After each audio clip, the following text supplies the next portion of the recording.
पंजाब केसरी में आप सबका स्वागत है। मैं हूं चंद्रशेखर धरनी। नीसा के राष्ट्रीय अध्यक्ष कुलभूषण शर्मा हरियाणा के डायरेक्टर हायर एजुकेशन, डायरेक्टर जो है एलिमेंट्री एजुकेशन और अन्य अधिकारियों से मिलने के लिए चंडीगढ़ में आए हुए हैं। इसके अलावा शिक्षा मंत्री से भी मिलने का इनका प्रयास है। ये किन विषयों को लेकर आए हैं, इन्हीं से पूछते हैं। शर्मा जी, आप किन विषयों को लेकर यहाँ आए हैं और क्यों मिलना चाह रहे हैं? देखिए, मैं लगातार डायरेक्टरेट के चक्कर हम लगा रहे हैं क्योंकि 2808 स्कूल उनके पोर्टल एमआईएस पोर्टल जो है वो कई महीनों से बंद पड़े हैं और जो कारण सरकार द्वारा या विभाग द्वारा बताया जा रहा है कि उन्होंने राइट टू एजुकेशन की सीट्स का ब्यौरा मांगा था। तो उनका कहना है कि कुछ स्कूलों ने जो है ब्यौरा नहीं दिया और उनसे डॉक्यूमेंट्स भी मांगे गए थे मान्यता के, तो कहते उनके डॉक्यूमेंट जो है वो अप्रोप्रिएट नहीं है। ये ब्लेम लगाकर 2808 स्कूलों के पोर्टल कई महीनों से बंद हैं, जिसके कारण ना तो बच्चों का दाखिला हो पा रहा है और जिन बच्चों ने स्कूल से स्कूल लिविंग सर्टिफिकेट लेकर दूसरे स्कूलों में जाना है उनका भी काम बाधित हो रहा है। तो एक तरह से जो शिक्षा का अधिकार है बच्चों का, उसका पूर्णतः हनन हो रहा है। बच्चे परेशान हैं, स्कूल संचालक तो परेशान है क्योंकि उनको अभिभावक परेशान कर रहे हैं, लेकिन मुख्य मुद्दा ये है कि प्रदेश के बच्चों का शिक्षा के अधिकार का हनन हो रहा है और सरकार खामोशी से पता नहीं किस कोमा में चली गई है और उसको कोई चिंता ही नहीं है कि बच्चों के दाखिले प्रभावित हो रहे हैं। भाई, अगर स्कूल की कोई गलती है, मैं तो स्कूल की गलती भी नहीं मानता, उनसे ये कह रहे हैं कि भी उन्होंने मान्यता के डॉक्यूमेंट नहीं दिए। मान्यता देने का काम सरकार का होता है। जब वो सरकार मान्यता देती है तो उस पर 4-5 चिट्ठियाँ जो है वो दी जाती हैं कि एक कॉपी डायरेक्टर एलिमेंट्री या डायरेक्टर सेकेंडरी के पास रहती है, एक कॉपी डीओ या डीईईओ डायरेक्टर एलिमेंट्री ऑफिसर के पास रहती है, तो 2 तो शिक्षा विभाग के पास रहती, तीसरी एजुकेशन बोर्ड के पास जाती, 3 चिट्ठियाँ इनके पास रहती और ये हर बार रिकॉर्ड मांगते आप अपना मान्यता का लेटर दिखाइए। तो आपके मान्यता के लेटर कहाँ गए? या तो सरकार ये माने कि उसकी कार्यप्रणाली में खोट है, वो प्रॉपर रिकॉर्ड नहीं रख पा रही है, जबकि जब मान्यता लेती है तो उसकी फीस भी जो है सरकार चार्ज करती है। तो क्या उनके पास सुव्यवस्थित तरीके से रिकॉर्ड स्कूल्स का नहीं है कि कितने स्कूल मान्यता प्राप्त है? कि अगर किसी स्कूल से गलती हो भी गई है, और गलती क्या हुई है, उन्होंने मान्यता की जगह कईयों ने एफिलिएशन का लेटर दे दिया, किसी ने सीबीएसई के एफिलिएशन का लेटर दे दिया, किसी ने हरियाणा बोर्ड के एफिलिएशन का लेटर दे दिया। ये मान्यता के आगे का स्टेप है। तो अगर उससे मान लो गलती भी ये गलती कह रहे हैं, तो मैं कह रहा हूँ सर्वप्रथम सबसे बड़ी गलती जो है वो शिक्षा विभाग की। और भुगत कौन रहा है? प्रदेश के बच्चे। हरियाणा एकमात्र देश में ऐसा राज्य बन गया है कि जिसमें बच्चे दाखिला नहीं ले पा रहे, स्कूल लिविंग सर्टिफिकेट नहीं ले पा रहे, दूसरे स्कूलों में स्थानांतरित नहीं हो पा रहे। और अभी इसका जो है हल 10-15 दिन और निकलता हुआ नज़र नहीं आ रहा। तो इसका हल है क्या अल्टीमेटली? इसका सिंपल सा हल है कि आप बच्चों की एडमिशन क्यों बंद कर रहे हैं?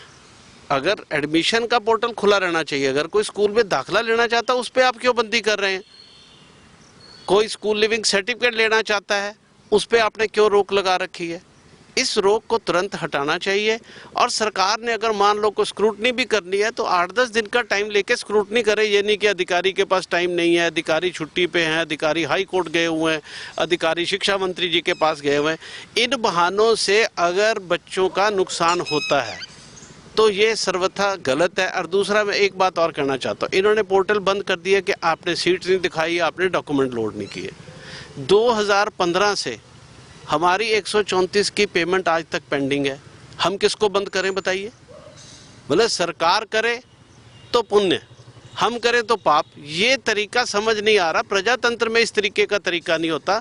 माननीय शिक्षा मंत्री जी, आप तुरंत इसका संज्ञान लें। माननीय मुख्यमंत्री जी, तुरंत प्रदेश के बच्चे जो आपके प्रदेश के बच्चे इससे प्रभावित हो रहे हैं, परेशान हैं, अभिभावक परेशान हैं। माननीय मुख्यमंत्री जी और शिक्षा मंत्री जी से मेरी अपील है कि उनकी परेशानी का आप हल करें और अधिकारियों से ये पूछें, ये उनसे भी पूछें कि आपने जो है 15 साल से जो पैसे नहीं दिए तो हम किसका पोर्टल बंद करें? ये बताएं ना कि हम सरकार के अगेंस्ट क्या करें।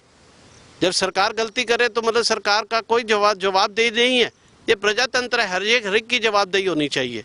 तो ये पोर्टल 2808 स्कूल थोड़े नहीं है, तुरंत प्रभाव से खुलने चाहिए जिससे बच्चे और अभिभावकों को परेशानी ना हो। तो अब आपका अगला कदम क्या होगा जब आप इस समस्या को लेकर बार बार सबसे मिल रहे हैं, कोई हल नहीं निकल रहा? तो देखिए, फिर लास्ट हल तो ये होता है कि हमें कोर्ट जाना पड़ेगा, लेकिन अगर हम हर बार कोर्ट जाते हैं तो फिर ये प्रजातंत्र में जो है ये प्रतिनिधियों की व्यवस्था क्यों की गई है, ये सवाल उठता है। हम अपने जनप्रतिनिधि चुनते हैं, किस लिए चुनते हैं?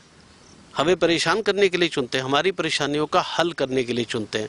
अगर जनप्रतिनिधि इसका हल नहीं करते, हमें हर बार न्यायपालिका में जाना पड़ता है, ये प्रजातंत्र पे एक प्रश्न चिन्ह खड़ा करेगा कि कहीं ना कहीं ये कमी है, प्रजातांत्रिक व्यवस्था में कमी है। तो मेरी फिर अपील है माननीय मुख्यमंत्री जी से, वो हमेशा कहते हैं कि मेरे दरवाजे खुले हैं, उनके पास भी लोग कई बार जा चुके हैं, शिक्षा मंत्री जी के पास कई बार जा चुके हैं, बहुत सारे और मंत्रियों ने फ़ोन कर कर अपने अपने जो है कॉन्स्टिट्यूंसी के लोगों की समस्याओं से भी जो है शिक्षा मंत्री जी को अवगत कराया। फिर भी किस बात की खामोशी है? क्यों बच्चों के ऊपर ये गुस्सा निकाला जा रहा है? क्यों स्कूल संचालकों को के ऊपर ये गुस्सा निकाला जा रहा है? ये समझ से परे होती हुई बात दिखाई देती है। शर्मा जी, कंवरपाल गुर्जर जब शिक्षा मंत्री हुआ करते थे तो हरियाणा में बच्चों को टैब्स दिए गए थे। उन टैब्स का भी ये चर्चा मार्केट में आ रही है कि वो खराब हैं, वो चल नहीं रहे हैं, उनका उपयोग नहीं हो पा रहा है। आपके पास क्या जानकारी है? देखिए, हमारे पास तो बहुत सारी जानकारी है, लेकिन सरकार के अगर टैब नहीं चल रहे तो सरकार को इनके पोर्टल बंद किए जा सकते गलतियों में, तो उन टैब की वो उनको खुद ही देखना चाहिए कि वो टैब क्यों नहीं चल रहे हैं, क्योंकि पैसा तो जनता का है, टैक्स पेयर का पैसा है। तो उस पर ये सरकार का काम है, हमारा काम नहीं है। आपने प्रश्न उठाया तो ये प्रश्न का उत्तर सरकार को देना चाहिए कि उनको ये क्या करना चाहिए, क्योंकि ये पारदर्शी सरकार है, जीरो टॉलरेंस वाली सरकार है। तो सरकार को इसके ऊपर कुछ ना कुछ तो करना चाहिए कि ये इतने पैसे का अपव्यय जो हुआ है तो इसका जो है सार्थक परिणाम होना चाहिए था। टैब ऐसे जो है धूल नहीं फांकने चाहिए थे। अगर इसी प्रकार की चीज़ें होती रही तो हर एक का विश्वास उठ जाएगा इन चीज़ों से, कि जो प्रयास हो रहे हैं उन प्रयासों पे विश्वास नहीं होगा। ऐसे लगेगा ये प्रयास भी कहीं धूल तो नहीं खाएगा। तो इसलिए मेरी सबसे उम्मीद है कि सरकार इस पर संज्ञान ले, सारे मामलों में पोर्टल पे भी और इस पे भी संज्ञान लेकर जनता के साथ इंसाफ करे। पोर्टल बंद होने की वजह से जहां स्टूडेंट्स को नुकसान हो रहा है, स्टूडेंट्स के को कई समस्याओं से ग्रस्त होना पड़ रहा है, वहीं इसको लेकर निसा के जो राष्ट्रीय अध्यक्ष हैं कुलभूषण शर्मा चंडीगढ़ में अधिकारियों से मिल रहे हैं, एजुकेशन मिनिस्टर से लगातार संपर्क में है और हरियाणा के मुख्यमंत्री से भी ये मिल चुके हैं, जैसा कि इन्होंने बताया। फिलहाल इन्हें उम्मीद है कि जल्दी सरकार इन समस्याओं का समाधान करेगी। अगर सरकार समाधान नहीं करती तो इन्हें पंजाब व हरियाणा हाई कोर्ट का दरवाजा खड़काना पड़ सकता है। कैमरामैन संजय सिंह के साथ चंद्रशेखर धरनी, पंजाब केसरी टीवी, चंडीगढ़।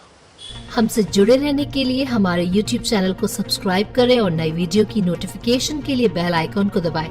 अगर आप ये वीडियो Facebook पर देख रहे हैं तो लाइक जरूर करें और ज्यादा से ज्यादा शेयर करें। धन्यवाद।